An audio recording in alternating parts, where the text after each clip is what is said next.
Hey everybody, welcome to the Building Excellence podcast. We have Coach Jay McAuley with Wofford College here with us today. So thanks for being on the show, Coach McAuley. Bailey, it's a pleasure to be on with you. I'm excited to do this morning. Yeah, so if you wouldn't mind, just kind of give us some context back. What was growing up like for you?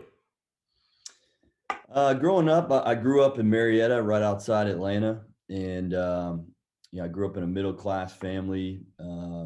We kind of just had each other. Three brothers. One was a twin brother who I'm really close with.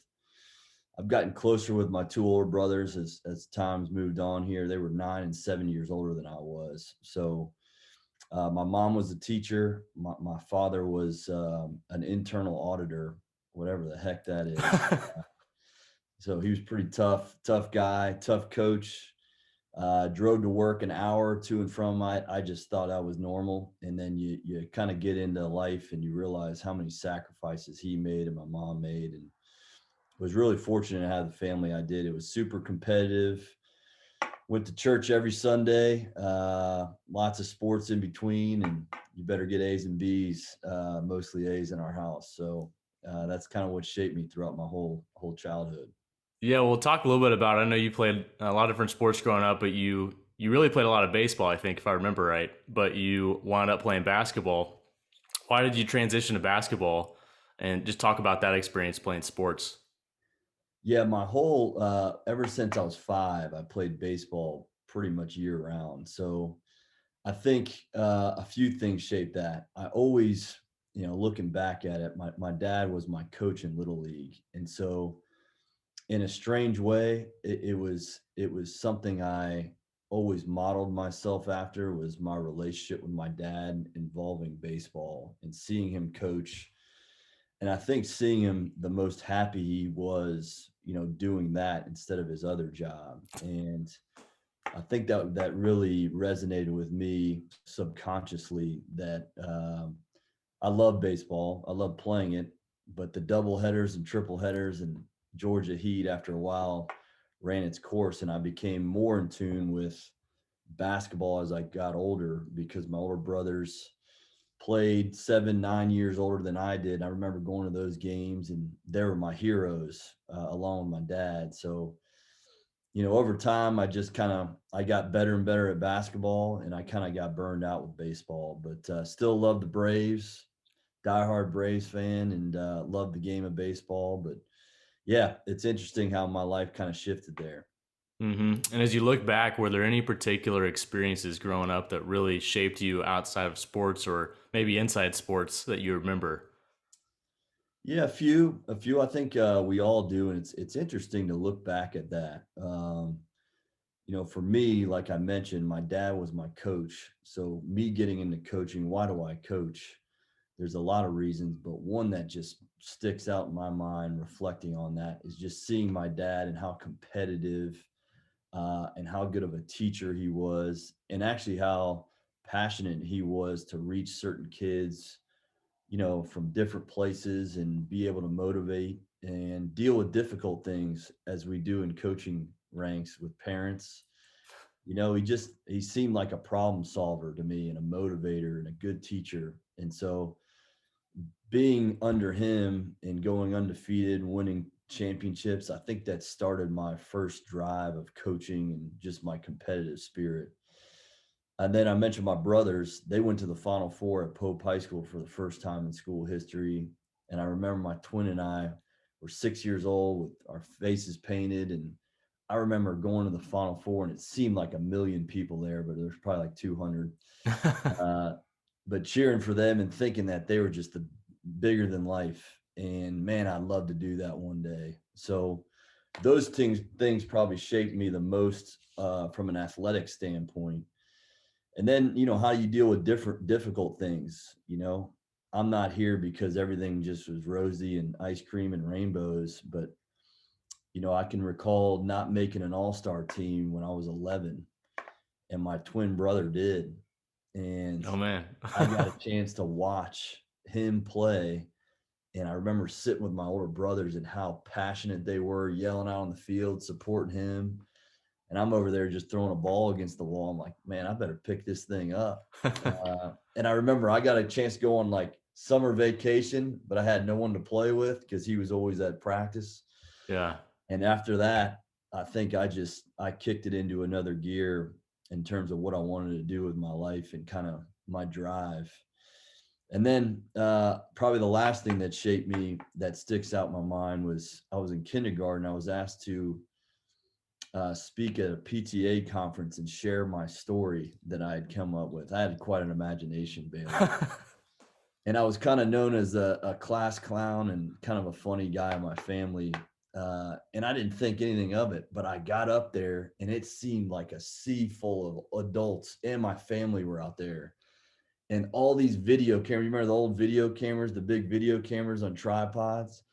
I mean, there was a ton of those. They're filming me, and I've got to share this stupid story that I made up about a squirrel.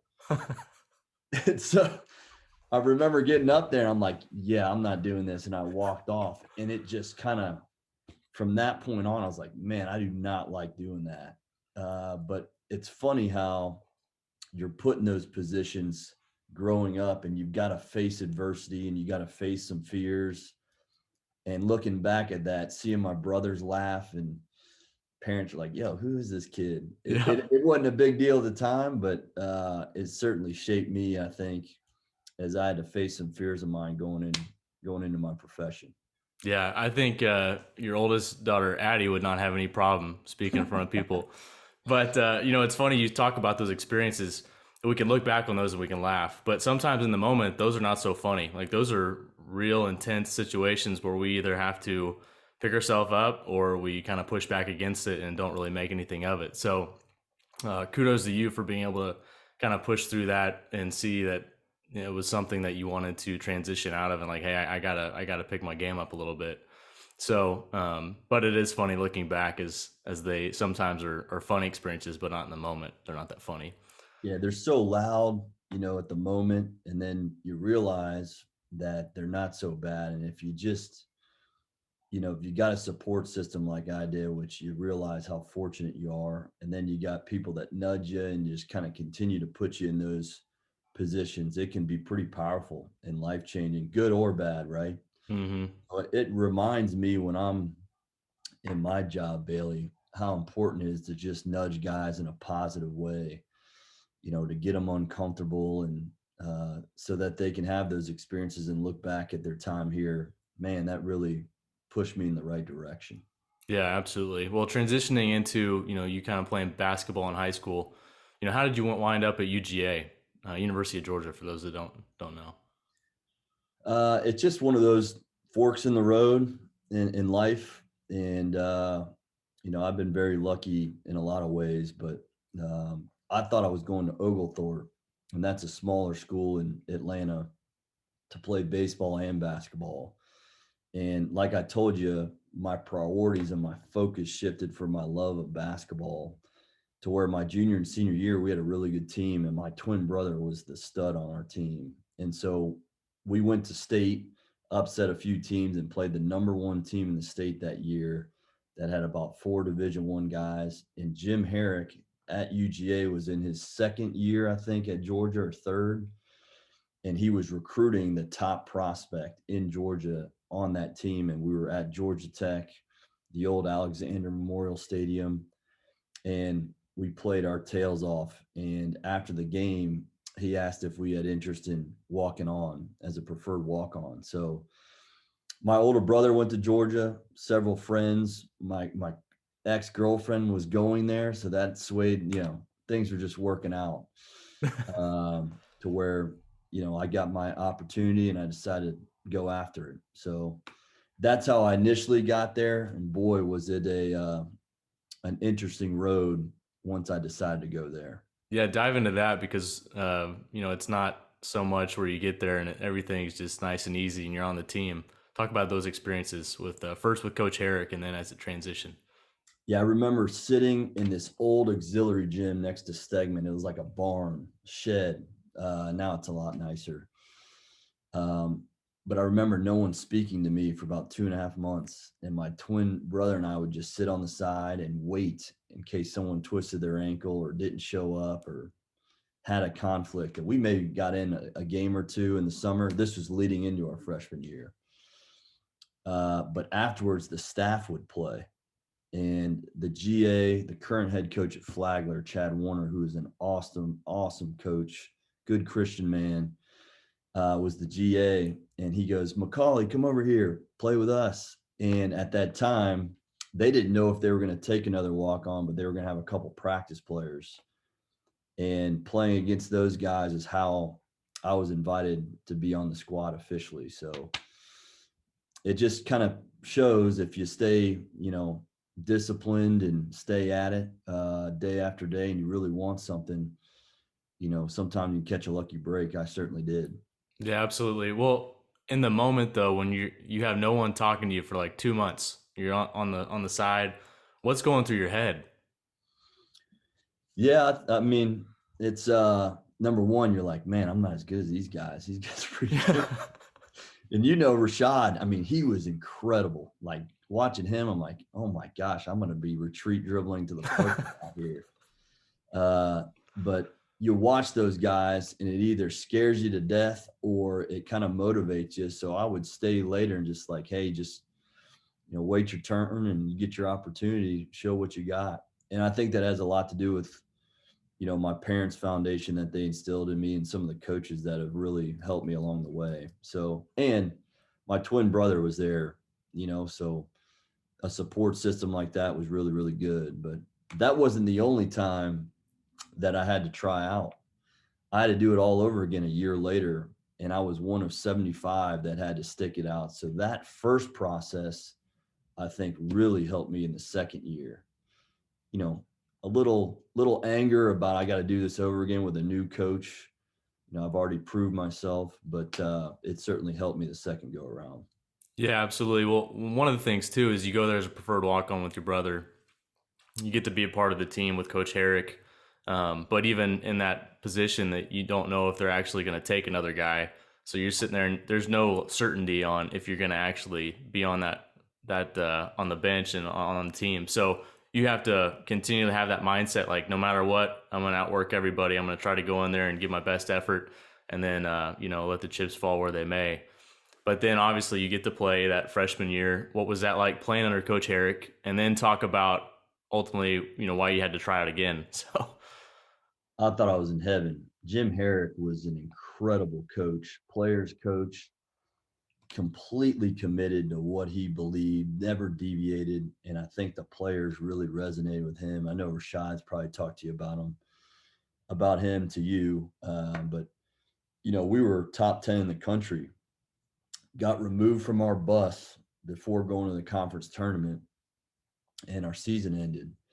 But what I learned from him, the humility aspect, I was a young punk, thought I could, do just about anything. And he really grounded me, I think. And that was, looking back at it, was huge for me to, I think, exist moving forward with the new coaching regime that came in.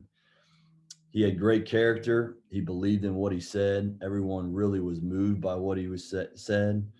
And obviously, we had a lot of talented players, but things moved in a different direction. And I was told probably a month after the shift that we were not going to be kept. So imagine that you yeah. decide to go somewhere and someone says, sorry, I'm bringing a whole group of guys. And I just kind of trusted the deal and made sure our teammates that were still with the new regime knew I wanted to be a part of it, and that helped. So Mm-hmm. it was an interesting swing of events. Yeah, and talk about when the new coach came in, you have that meeting where they say, "Hey, we're not going to take anybody," and then you got to try out with 75 plus guys again, with no necessarily certainty of if you're going to be on the team. Yeah, it certainly motivated me because we left that office 4 walk-ons, 2 quit right away. Said, "Man, forget this." And my twin brother was like, "You know what? I'm tired of getting scored on by Jarvis Hayes. I'm going to go to pharmacy school." Okay. And to me, I was like, I'm going to prove this guy wrong. It's just kind of how I'm wired. And, looking back on it, it really helped me that year train harder, get in the best shape just for my opportunity. And, I was committed to show teammates and that new staff that I'd be an asset for the team.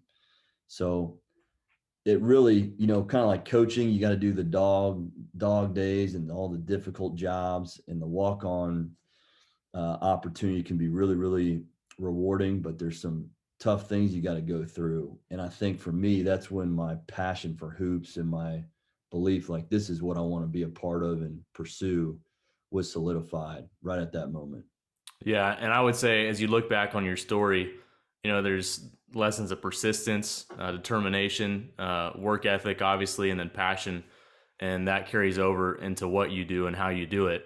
And so, obviously, you made the team, got to experience, the next couple of years at UGA. What were those experiences like, and how was that?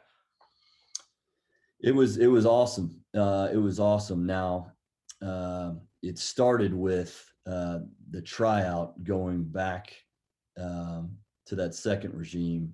I remember I would sneak in and watch what the new coaches were doing.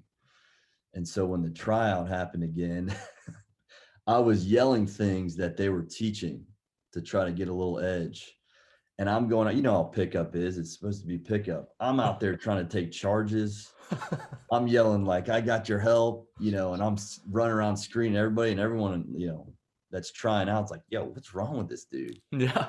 But it helped me, I think, show those guys that I would be an asset. And when we started practice, we had limited scholarships because of a periodic timetable of sanctions. But, as the season wore on, we didn't have a whole lot of success the first 2 years. A lot of good players were signed up to play in the years to come. And I had a chance to work on my leadership skills, because I think I showed everybody my work ethic and my commitment to the program. And as young guys came in, they asked me to kind of take guys under their wing. So that was a whole new opportunity that I had that I think helped me with my coaching profession. So Yeah, didn't absolutely. win a whole lot, but it helped me grow as a coach and as a player. Yeah, no question about that. But one thing I do love is hearing that story about you sneaking in the gym and watching the coaches, and getting some of the terminology and the philosophy and whatnot. Because think about getting to work with you. You're always looking for an edge. You're competitive. You're looking for an edge to to be the best you can be. And so, how many other guys were sneaking in trying to figure out what was the edge in that tryout? Yeah, there wasn't Pro- anyone. yeah, probably not Um, anybody. there wasn't anyone, and my deal was I wanted to show my teammates that I still cared about them. And I think I'll never forget this, but there was an injury and I was there, and I was told I wasn't a part of the team. And the GA was like, all right, get a manager in. And one of the players, I think Rashad or Jarvis or Jonas, said, no, we want Jay. And the GA started laughing, like, no, you guys can't have him. And they insisted. So I thought, for me at that point in time, that I still had the respect of those guys and that I was on the right track. Hmm. So little things like that can make a big difference, Bailey, even though I Yeah. stunk at basketball, let's be honest. I don't know about that, but going back to that situation right there, you know, they don't do that unless they got to see you work every single day and be a good teammate. So it doesn't mean you have to be the best player on the team. You can literally be the guy that is just going through drills and whatnot. But it talks about leadership from example, right? And you were obviously someone who was doing that. So those guys that might have been a little bit older, they respected you because of that, and they wanted you on the team because of that, because they knew that you would better them and the team, and you're a great teammate. So I think that's a great lesson in itself, and it goes into exactly what you're trying to instill as your culture at Wofford, I'm sure. So Absolutely. Yeah. And it's validation that kids need. Kids need validation for their hard work. And if you see guys, I think, that are willing to go the extra mile, you can trust them in the most adverse moments, whether on or off the court. And when you see that, I think you can start really having a good team. And that was, looking back at it, those moments of the conditioning and losing and then winning, and the ups and downs, I think it really hardened some edges for me on what I wanted to be about. moving forward. Absolutely. So you leave Georgia, you get into coaching. How did you wind up actually at Wofford? Right, was your first stop out of college. How did you wind up there? Yeah, another fork in the road moment, right? Long story short, I've got a girlfriend who's my current wife, Sally. At the time, she was a year younger. I thought I was going to go coach and teach high school. And the current GA got an opportunity for a company, a startup company in June after camps, and just like, I can't do this anymore. And it's, as you know, it's not for everybody. And I thought I had an idea of what coaching was because I'd been around really good coaches, but you roll up your sleeves and you get into it. Whew, it's a lot. And I remember getting a call, and the guy almost sounded relieved. He was like, Jay, I'm not doing this another year. And I told Coach Felton that you would love to do it. And so just like that, Felton called, and I was this close to going in a different direction with my life. And so I got to stay around Athens another year or two. And my second year, we won the championship, the last SEC championship in Georgia history in Atlanta with that tornado. Another ridiculous experience. I Yeah. also got a chance to get to know my girlfriend better and be around her. And she got to see how hard this was, to see if this was something that was going to work. So there's a lot of blessings, I thought, in those 2 years. Earning my master's, rolling up my sleeves, doing the dirty work, and really seeing if this was for me. And I fell in love with it. I did. My family thought I was crazy. My friends, I couldn't do a whole lot. I'd get called out of class, hey, need you here. And I'd have to make some excuse up to my teachers. But it was all worth it. It really helped me, I think, push me to where I'm going right now. And Wofford was certainly another blessing along the way. Yeah, absolutely. Well, you had those great experiences, GA at Georgia. You get to be around Sally a little bit, obviously, and that worked out. But then also you get kind of experience from a coaching perspective of what it's like to be on that side instead of just being a player.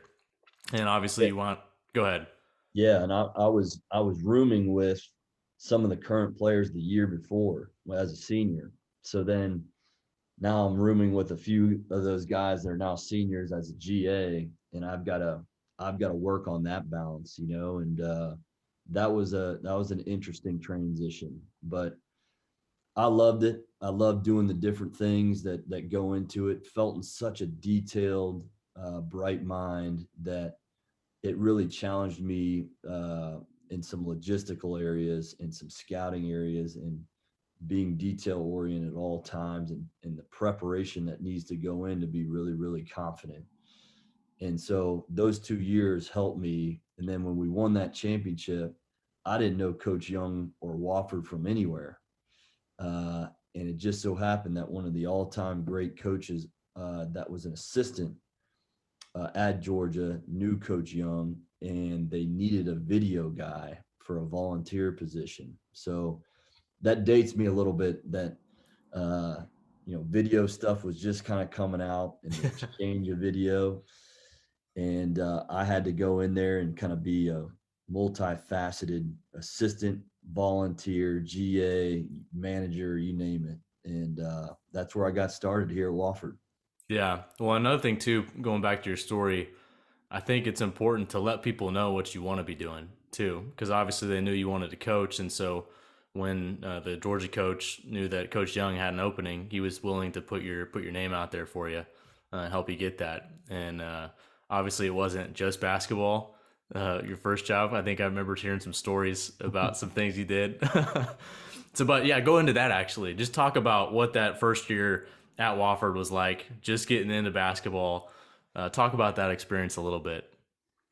Yeah, went from a Power Five SEC school to a small, real small school here that had never won.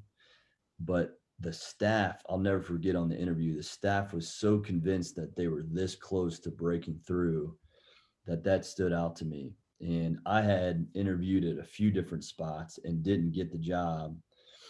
And Young was like, I'll hire you. I want you. And he just seemed so genuine and so confident.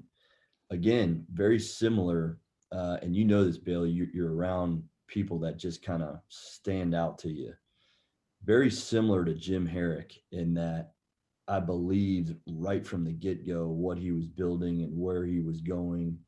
And I like being around people like that. So I step on campus, I see our roster, I'm like, really don't see this going the way that everyone's talking, but it goes to show you that what you see isn't always the reality of the situation. And boy, when we got on the court, we had some pieces that didn't look the part, but inside they were driven, they were tough. And it's kind of catapulted us here in the last 10 to 12 years of who we go after, why we go after them. And sure enough, I was lucky enough to be a part of the first championship that kind of set the course for Wofford, I think, and what Coach Young built and that staff that I'm really, really proud of. Yeah, absolutely. And one of the things too is, I think for a while there, Coach Young had been at Wofford for a little while, even before you were there, correct? So he had been there trying to build the program, right? And you talk about his confidence, knowing that he was just on the precipice of just getting over the hump. And obviously, you walk in and you're like, I don't know about that, but it goes to show those intangibles, which obviously resonate with you because that's the type of guy that you were too. And so you have this amazing environment to get to learn from Coach Young, and obviously the success that he's had is many people know. He's now at Virginia Tech and had a great run at Wofford and doing great things up there too. But talk about, what were you learning from him in those first couple of years that really stood out to you and resonated with you? Yeah, I'll say this about Coach Young, who's done a lot for me. I call him the magician because we didn't have the facility that you see here. This is all because of his hard work and a lot of good players and a lot of good coaches that have been through here. But the guy literally has a conviction about him, a quiet confidence about him. And, he always talks about doing things the right way, a first class way, and at no expense, like not going to cheat, not going to do, not going to boast, not going to stick our chest out, not going to cut corners. We're going to be tough. We're going to be gritty, and we're going to outsmart some people. And I think we had that ingrained in our minds, staff and players, because we didn't have the best facilities at the time. And we had to be a little different. We had to be a little crazy. And, when he spoke, everyone listened and believed that. And I think you saw that in our play. And you got to be consistent with that message, right, Bailey? You can't just, when things are going good. So things weren't really going good for him when I came here the first time. But I could still hear in his voice, like, hey, man, we're going to be just fine. I know what we got coming back. I know what we're adding. And I think that's so important as a leader of a program. And he's only continued that confidence. And looking back at that now today, sitting where I am, that's very hard to find when things aren't going well or there's adversity or different hurdles that, life brings you. To have that conviction, I think is very contagious in a positive way. And so I look back at that and see a man that, did things the right way. He's continued to do that in every program he touches, every prospect that he brings in, I think becomes better with him around. Yeah, and obviously his conviction, consistency, and then authenticity too, just being true to who he is, and obviously that's something you resonate with as well too. But going back to when you started out at Wofford, you were doing video stuff, you're coaching, but you're also working, and you're doing some other stuff to to be on the staff. Haley, I was an accountant. I didn't graduate as an accounting major, but I did some accounting work from 8 a.m. to noon at a storage facility in town. Hopefully they don't review those books, man. I might have screwed a few numbers up, but Yeah, yeah. that allowed me to, obviously live a little bit, wine and dine my future wife, Sally, with some Applebee's on the weekends. Krispy Kreme too. Yeah. And then just get by. But I loved it. I mean, I had a routine, 8 to noon, and then from noon to whenever I could get things done, I'd have to catch up. And I think that also sharpened my skills and being able to problem solve, which has helped me later on in my career. Yeah, just whatever it takes is kind of what I keep thinking about for you. And obviously, you have some great years at Wofford. You guys won a championship, right? And then you transition, you go to Gardner Webb next. Is that right? I did, and met Chris Holtman at an Applebee or an Outback at the Gaffney Outlets exit, and he and I spoke, and he was a first year head coach, and at the time I was a third assistant at Wofford, not paid, and we just won the championship, and I still wasn't getting a salary, so I was going to get married to Sally, and let's just say I needed to make some income after about 5 years of not. So it was just one of those things that I think in my career I've been lucky enough to just kind of make the moves at the right time. And Holtman knew of some people that I knew, and it was just a perfect kind of match for us. Yeah, so you have a great experience, and that's where I want to jump into kind of your career, the places you've gotten to go. You've been at Gardner Webb with Coach Holtman, obviously at Furman, where I was on staff with you for that season, and then obviously with Coach Medved for a while there, and really help build the culture at really each stop. You know, you go to Gardner Webb, you guys are kind of building this culture and seeing success. You go to Furman, you're trying to build a culture and see success. When you started at Wofford, you're building a culture, and now you as a head coach, you're doing the same thing, like building the culture that you want to instill. Right. Um, so talk about maybe a few of those experiences at Gardner Webb, Furman, and transition out and how all that shaped out.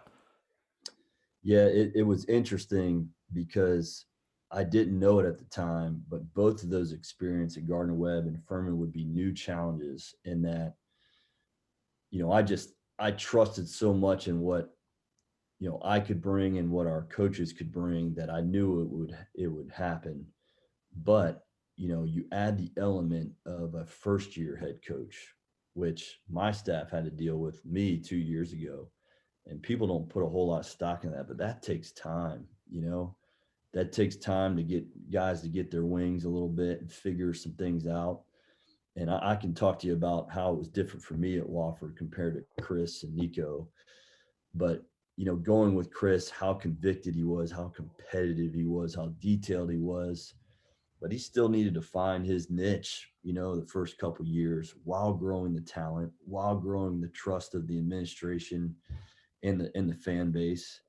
But it was a new challenge for me that I didn't know it at the time was probably the most difficult, and it was also a great uh, way for me to learn from if I ever got a chance how I would be in those situations, the do's, the don'ts, maybe what to focus on more, and to realize it's tough building a program. We all want to win, we're all competitive, but sometimes life's a process, and you gotta continue to get up every morning and have that conviction that we talked about that Jim Herrick and Mike Young had. And now look at those two guys. They're both really successful because they found their niche, they found their voice, and they really are convicted in who they are and how they want to do things. So it was a great internship for me to see both of those guys do it different ways, but find themselves along the process, and trying to help them during that was very, very rewarding for me. And you talk about helping them, being an assistant coach and really assisting the head coach. What are the things you're doing when you're on staff trying to help them build kind of the program in the direction that they have that vision for? Yeah, I did a clinic on this. I'm a huge advocate of what you just asked me. And my deal is I've always heard, you've heard this, right? You want assistants that want to be head coaches, right?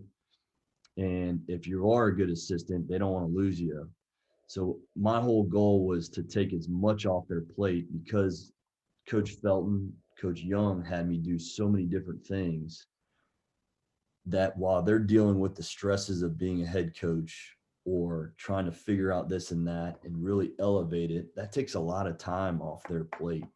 So my deal was I got to do all these little things, not to get noticed, but just to allow them to be a little less overwhelmed. And there's certain things, that you can do as an assistant to make your head coach feel like you got his back no matter what, and that you're always going to be there to be an asset.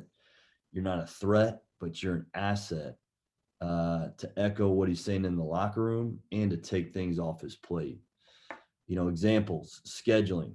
Nobody wants to schedule. I'm going to be the best scheduling coordinator ever. Get us games that we're going to win, because when we win, he looks good, right? Mhm. I'm going to find the guys that, what's the 2, 3 things that Chris Holtman or Nico Meve wanted to recruit. I'm going to go find the best guys of that and sell the absolute crud out of our school. All right. And after a while, I think you gain the respect, of the staff and everybody involved. And that ultimately, I think, helps you chip away at the things you want to get done. Yeah, absolutely.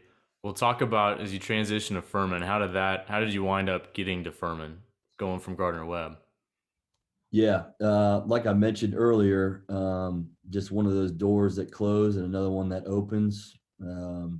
This one was a little bit more sudden and disappointing. There's a lot of things that are. I look back and, man, the championships, the people I've met, people like you I've met, but there's also a side of it that's you lose a tough game, or you don't get a job, right, or you don't get recognized for this or that, and it either makes you better or it derails you. Okay. So I was a young assistant. Remember now, coming off a championship at Georgia, championship at Wofford. We were a half game out of our third year at Gardner Webb of flipping one of the worst programs in history, of the school, and certainly in the NCAA at the time, to being Big South champions. And we had won the Cancun, and there was so much juice around the program, and people were energized about what we were doing. And Holtman leaves to go to Butler, tells us, hey, this is a risk, but I got to do it. It's something I can't pass up. And I go through the interview process and I don't get the job. I'm 28 years old. And you would have thought I was 48 years old of how I was looking at it, Yeah. and looking back at it now, I'm 38. you know, I was crazy to think that, I should have been the one, but I went after. That's how I'm wired. I went after it. I learned a lot. I was really disappointed that our guys couldn't be coached by the staff that brought them in. I didn't understand it.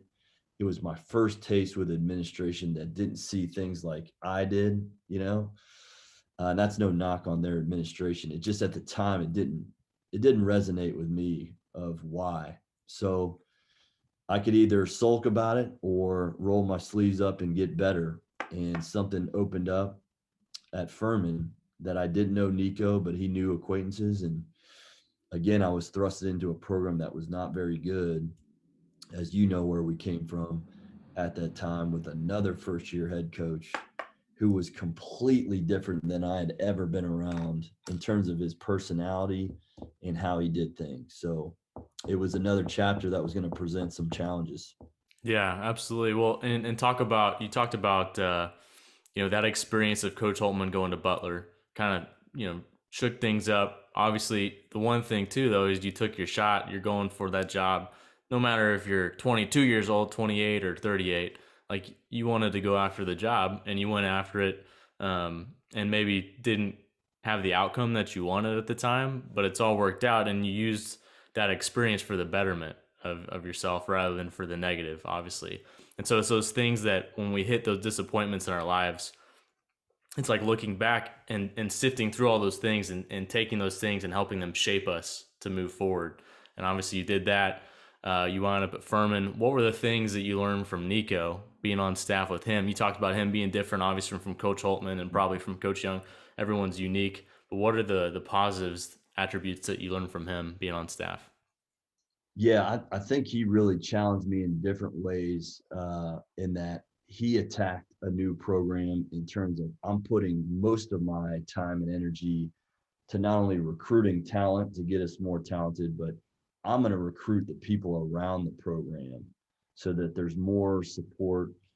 It was the first place that allowed us to kind of fundraise that way. And boy, did he went after it, and got business leaders, people that were lost from the program, to bring them back. to try to create a buzz. So I got to see a crucial element into our profession, which is the fundraising and the being out speaking to boosters. And, he was really, really good, I think, at recapturing some positive things for that place. And, he also had some different offensive thoughts that I had never thought about before that challenged me. And I think grew me as a coach in a positive way there. So he was different in a lot of ways of how he led and how he managed and how he coached. And, another slow start with how we did things. But after year 3 and year 4, I thought we finally landed. He kind of had an idea where we really wanted to go, and we took off from there. And for you viewers that know Bailey, one of the best dudes of all time. I stumbled across you at Furman, and heck of a coach.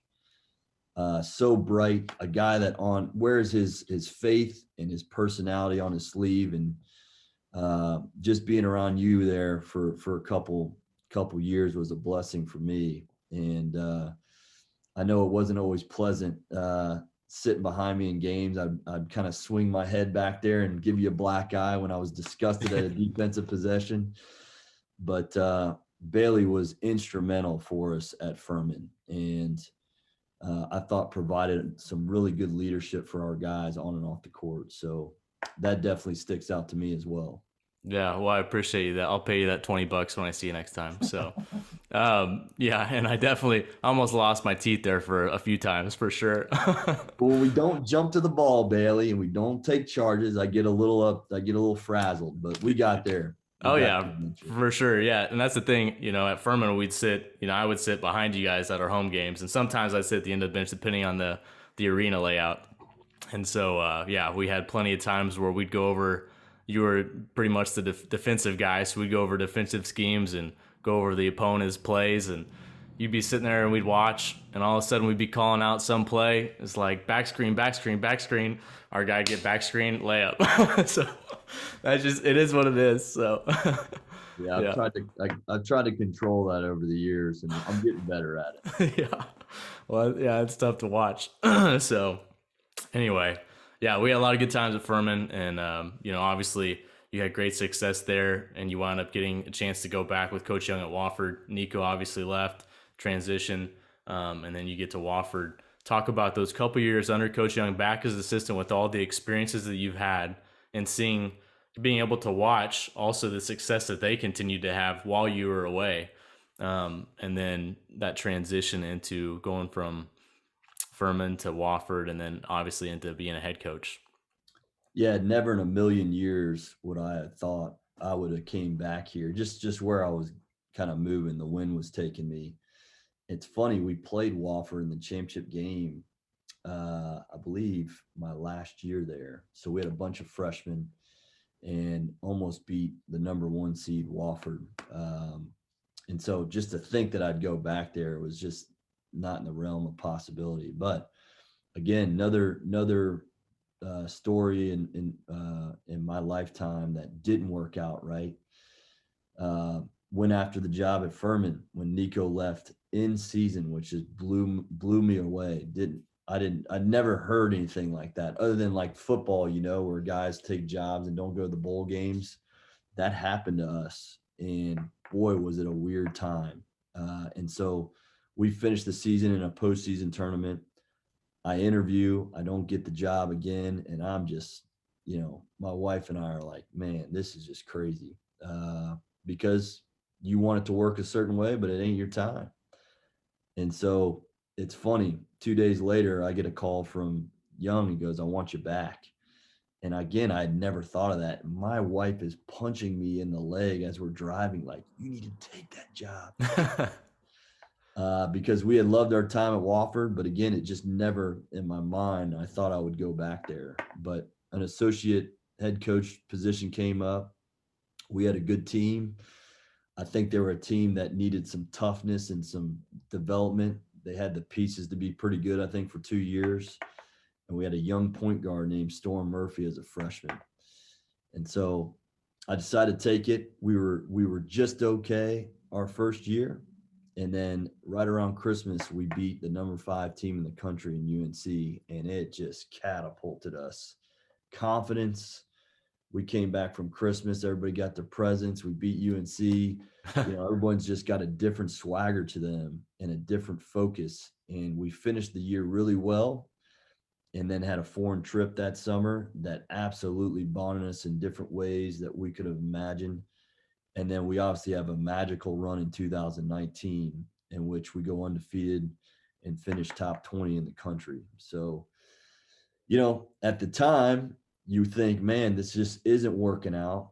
But then in hindsight, you realize just trust the process, man. Work really hard, trust who you are, be a good person, serve as many guys as you can on your team. And hopefully good things will come of that. It certainly did here at Wofford.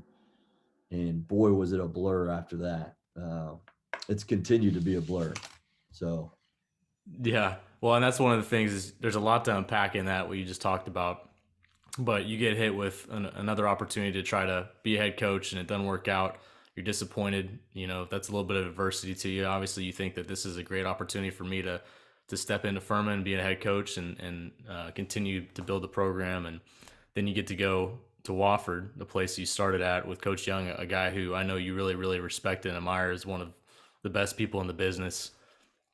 And you have these incredible experiences in those couple of years. And then obviously, Coach Young winds up taking a job at Virginia Tech. So what goes through your head when that happens and you're sitting there like, man, we go I'm again. yeah, here we go again. I'm a Wofford. You guys have just built this beautiful arena. It's a great program. The culture is fantastic. And then you obviously try out to get the job and you get it. And now, you're head coach at one of the best colleges in the country and one of the best basketball programs in the country too. What was that like? It was really cool, Bailey. And I guess I'll be honest with you. I came back here with a different approach. All right. Like I tried to really work hard and do all the things I said the other 2 places. It just hadn't worked out. But I really here at Wofford uh, wanted it to be known that I wanted to be a head coach, and then I wanted to be around Coach Young breakfast, lunch, and dinner. He may not have, but I did. To really see how he handles things and to offer perspective.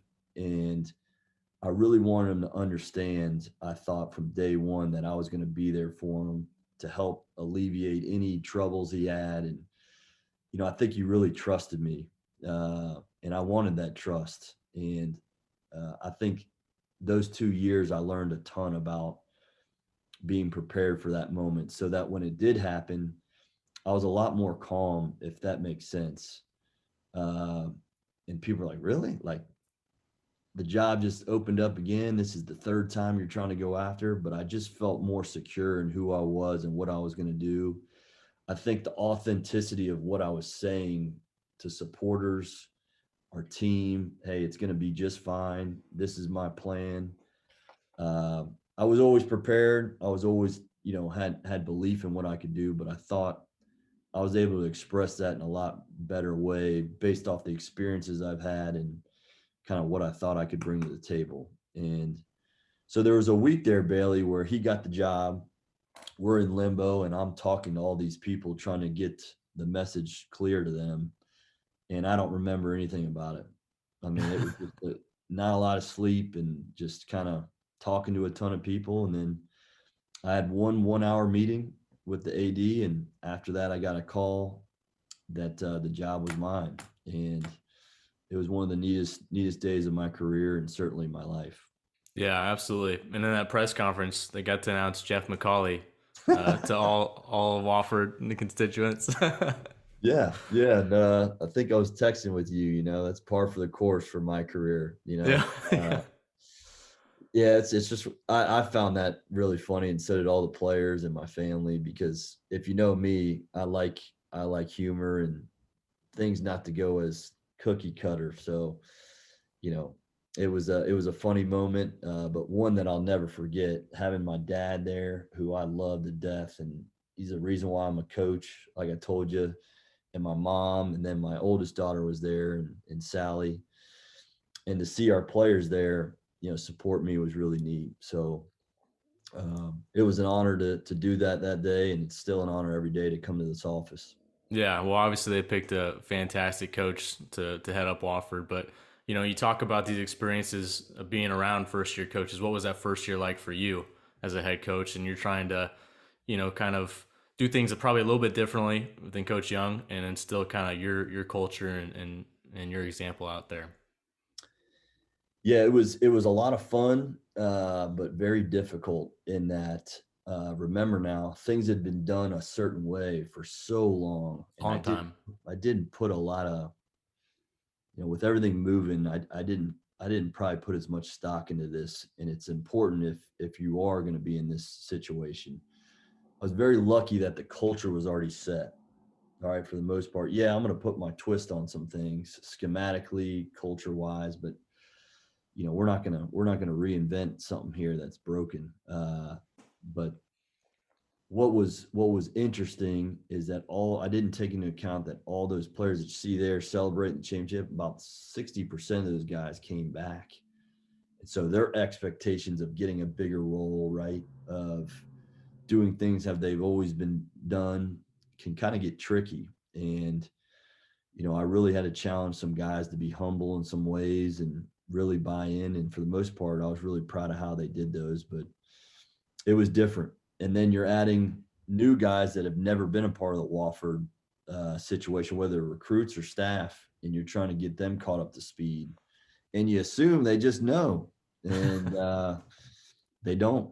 And so it takes time. It's a process. And I was really proud of how we navigated certain trials and tribulations that year. And I'll always remember how tough and together we were in that tournament to make it to the championship game after hitting some rough patches physically, mentally, that everyone always hits right during the year.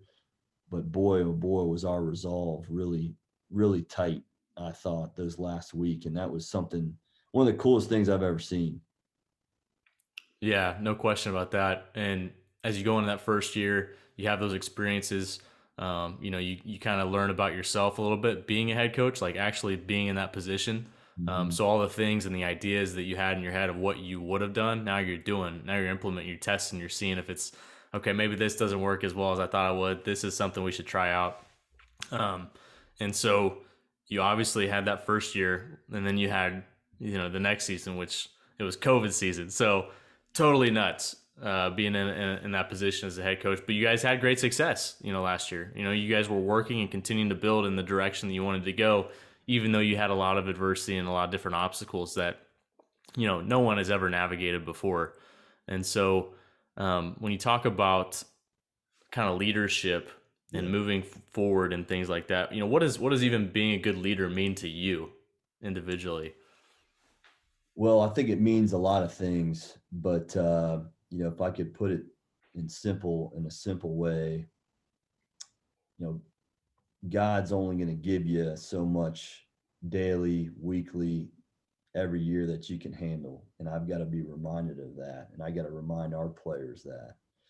And so, as a leader, uh, you always got to set the bar at the highest level possible. You got to live it. You got to speak it daily. You got to reinforce it, so that it, obviously reinforces your main goals, your values, your mission of what you're doing, whatever you're doing, whether it's coaching basketball or doing something else.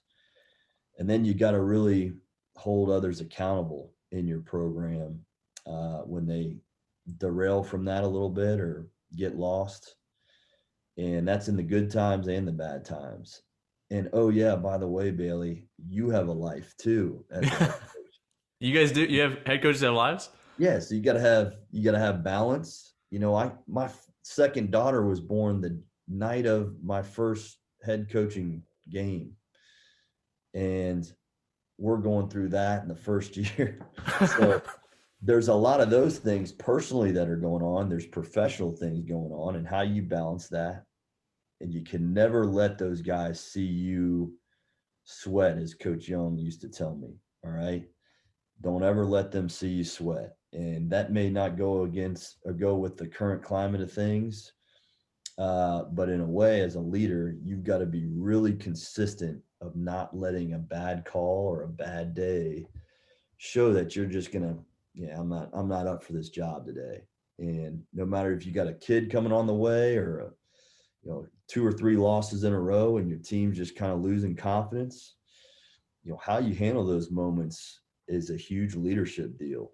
And I think I've learned a lot about myself and our team and how to balance things. Am I perfect at that? Heck no. I got a lot to learn with that. But leadership to me is how you respond consistently by setting the bar at a high standard and making sure others can kind of follow that.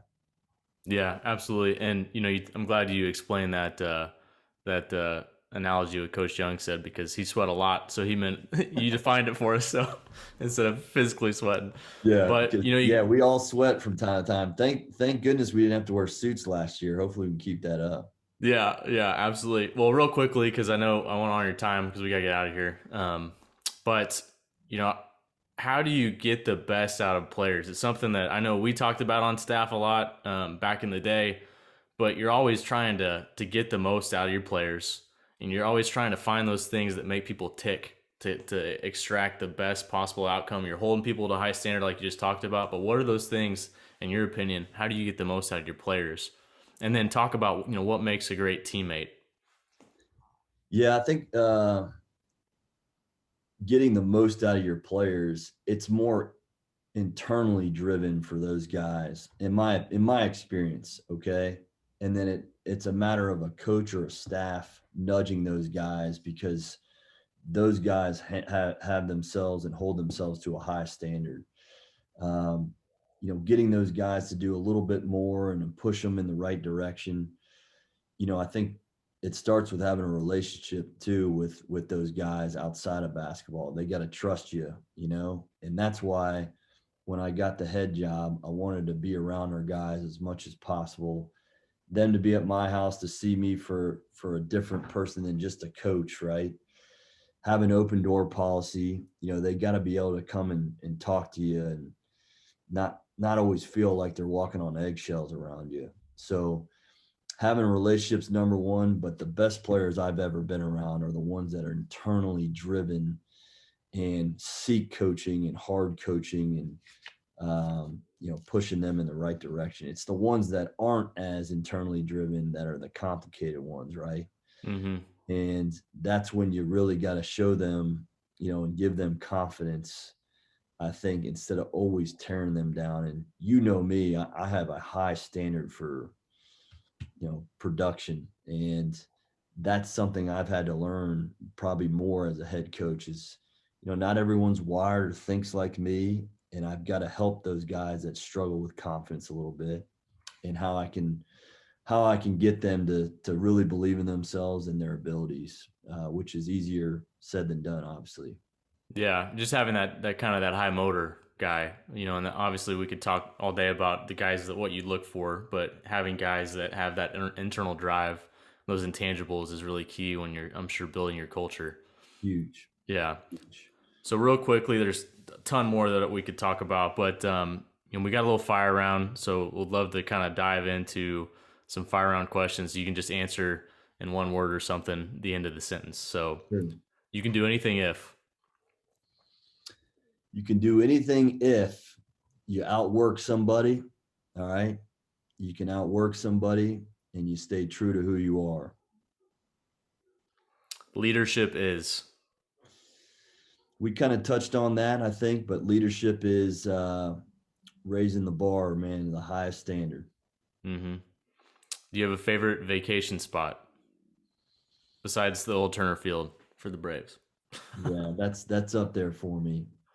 Favorite vacation spot is anywhere at a lake or a beach with my family. I can adapt to any place just as long as we're near some water. Mm-hmm. Toughness is. Toughness is goes along with character, in my opinion. Toughness is consistency. It's thinking differently, going the extra mile, pushing through pain and adversity and all that stuff. And I look for mentally tough guys more than I do physically tough guys, because that'll come if you're mentally tough. So that's something that's a rarity in my opinion these days. Yeah, it all comes down to. It all comes down, I think, to your character, your faith, and obviously your support system. Yeah, awesome. We're done with the fire round. One thing I want to dive into real quick is faith is obviously something that's played a role in your life. How has that helped you in the tough times and shaped you as a person? Tremendously. And I don't know about you, Bailey, but I constantly struggle with this. I'm always seeking, I don't know, guidance, his word when there's bad times, and not really spending as much devoted time when there's a lot of good things going on. And that's, I think, in these 2 years as a head coach, that's something that's I've tried to get better at, having a routine of being more disciplined that way in my faith. Certainly very thankful for my family. That's helped me a lot, and seeing my girls and wanting that for them, like it was for me in my childhood. But it's an ongoing process, and a growth that I'm striving to every single day. But Coach Young had a lot of funny sayings, and I hate to bring a Nancy Kerrigan saying into this, and especially when it goes into faith. But there's always a bat across the knees waiting for you in life, and it's how you deal with that, right? And those moments are going to come, right, Bailey? They just are. And I think you got to lean on them as much as possible in the good times as well as the bad times, so you can stay as even keel as you possibly can, because people are watching. People are watching, and I think your reliance on that faith can get you through a lot of difficult times, that are trying to pull you in all sorts of ways. And obviously, my faith has helped me stay pretty grounded with that. Man, I'm sorry you have to deal with that. I never have to deal with that at all. So, So watch out for the bat across the knees, man. yeah, be ready because it's coming eventually. So, is there any piece of best advice you've ever received? Best advice I've ever received in terms of coaching or just in general? Just life, yeah, life in general, and then maybe coaching if you want to do that too. Yeah, my mother is a huge influence on me, like most mothers are. But she's always preaching to me to keep my faith and treat others with respect and serve others. So obviously, I'm in a profession that's you need all those on a daily Yeah, basis. yeah. And I know that's a little bit more generic and cliche, but seriously, like, if I can stay grounded in my faith, treat others with respect, and serve others, I think I can live a pretty full day. Well, this podcast is called Building Excellence. What does building excellence mean to you? Building excellence to me is kind of striving, I think, on a daily basis to get out of your comfort zone. We all got to grow in what we're passionate about, some things we're uncomfortable about, and stretching ourselves and our minds, I think, to get into those dark places and good places, and continue to smooth out this road that we're on. And, for me, obviously, building excellence is an ongoing process, but I spend a lot of time in the off season trying to evaluate myself. I ask my staff to evaluate me. I ask my players to evaluate me. And I also look to get out and do clinics and all that stuff to continue to grow. So there's on the court building of excellence, and then there as the person, I think, trying to get out of my comfort zone and learn new things and be motivated by different people and how they've been successful. Yeah. Well, Jay, thanks so much for being on the show. One of the things is, there's no better person that anyone can work under. I would have loved to work under you as you being a head coach, and you're genuine. You're honest. You're consistent. You're true to yourself. I always admired you working with you, and the conversations we'd have on road trips in the office, whatever. it's so much fun to watch you now be a head coach, and have great success at that. I'm continuing to love watching Wofford play. And, there's just so many things. I think the greatest thing about you is you just really genuinely care about people. You want to see them grow and be better. I remember being in college. I had worked the camp at Furman. I never knew you before. And I think I just was in college and I just got a random call from you just to catch up, see how college was going and whatnot. And this is before I had ever decided to go to Furman and be on staff. So that's just you. And I just really respect and admire that. And thanks for being a great leader, example to the guys that you coach. And I know your staff as well thinks the same about you too. So thanks for coming on the show and really appreciate it. Appreciate you, man. I love seeing you succeed and doing what you're doing here. This is a great vehicle, I think, for people like me to grow and everybody else to kind of tune in. So I appreciate your time, and I know you're surprised. I didn't get my first tee until my second year as head coach. So there's a lot of people thought it would take me a week, but I mellowed out a little bit here, Bailey. Hey, it's a process. It's a Right. process. Hey, if someone wants to follow Wofford, you guys, social media, things like that, what's the best way to do that? Yeah, go follow us on Instagram, Twitter. We've always got new things going on that get you involved with our program and different ways, shapes, and forms, and obviously getting to know our players. I'm really, really proud of those guys and who they are as men and as players. They represent our college really, really well in a first-class way. So our schedules will be coming out and other new things, but go follow us on social media, and you're always welcome, to hit our staff up. If you got questions about our journey or how we do things, we're an open book here at Wofford. We'd love to have you practice games, whatnot. So appreciate it, Bailey. Awesome. Thanks, Jay. Appreciate it.